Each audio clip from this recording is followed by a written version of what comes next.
For today's lesson is about making connections to a text. What are connections? Connections are links that readers can make between what they are reading and things they already know about. So, to make it shorter, to make it simple, when we say connections, these are the things that we can relate to or we can attach to. How do readers make connections? Good readers use their own background knowledge and prior experiences to make connections. These are three different ways that a reader can make connections. When do you use the strategy of making connections? First is before reading, during reading, and then after reading. So these are the ways and also the time where you can use the strategy of making connection or relating a text to yourself. Here are the following elements of the text or the story that you can connect to. These are the characters, the plot, the setting or the place, or you can also visualize the taste and the smell, feel or hear on the text that you have read or heard. Since we already know what is connection, so let's proceed now to types of text or type of text connections and what are their uses when we are reading a text.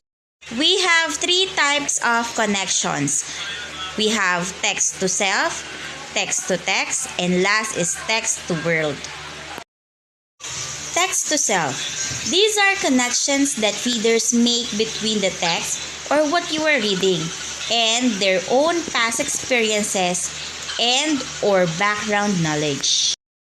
In this text, your personal experiences may also include as well as your past or a prior knowledge in a specific thing or topic.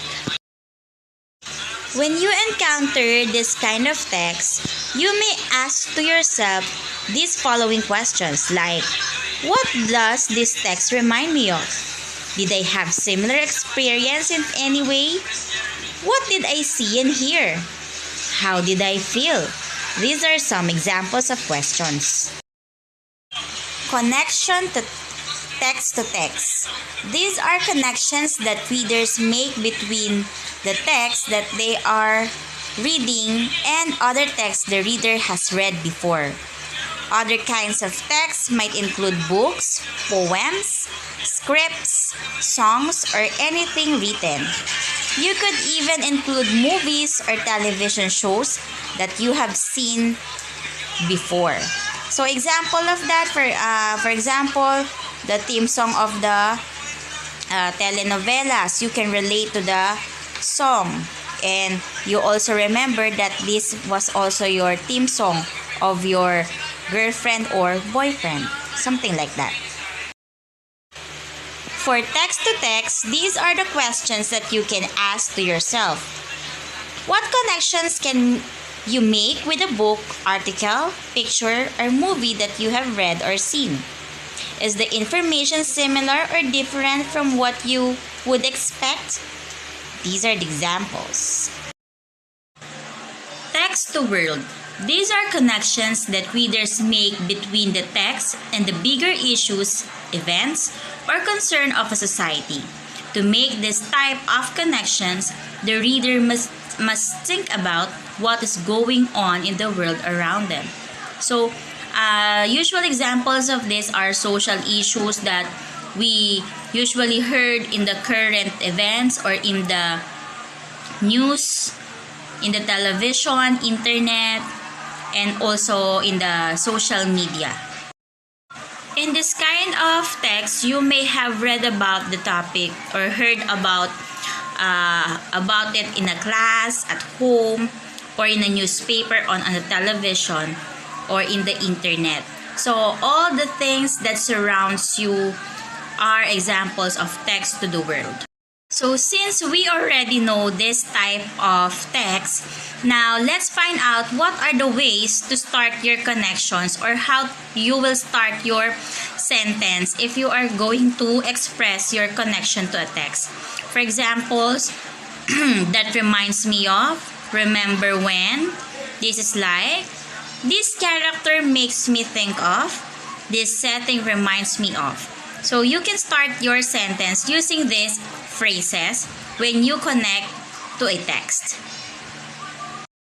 Here are the responses or response options for sharing connections that you can choose when you are responding to a connection text. We have verbal responses. The reader would discuss the connections they made with the text aloud with others in a group.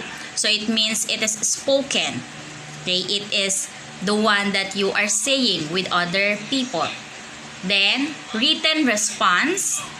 It is the reader would write the connections they could make with the text down on a sheet of paper or in a response journal. So instead of saying or expressing what is on your mind, you can use it in a written form. Like what we said, use your journal, or you can also make an essay about those experiences that makes your connection to the text. So for our wrap up or generalization, here are the steps or here are the better ways for you to have a better connection to a text. Visualize, focus on the characters, look at the problems, ask question you read, put yourself in the story. Be ready for the question and answer as well as for our recitation. Thank you for listening and attending. Bye, class!